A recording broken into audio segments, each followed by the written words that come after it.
How to fix WhatsApp unable to backup messages problem on iPhone. If WhatsApp is unable to backup messages, then try these fixes. First of all you have to do is go to the Settings app on your mobile device. Inside Settings app, scroll to the up and you'll get to see your Apple ID name option available there. Tap on your Apple ID, then scroll down and tap on the iCloud option available there. Inside the iCloud, check if you have enough free space because WhatsApp backup needs at least 2 GB.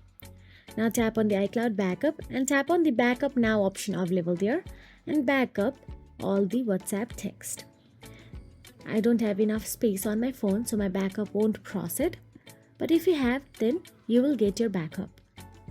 Now go back to the home screen and this time tap on the App Store option available there.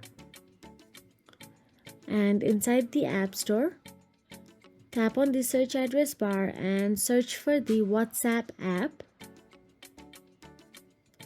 And if there is an update option available right next to the WhatsApp, then update WhatsApp from the App Store. So that is it. By following this method, you can simply back up your WhatsApp easily on your iPhone. If the issue persists, then try backing up using iTunes or Finder as an alternative. If you found this video helpful, please like, share and subscribe our channel, and thank you so much for watching.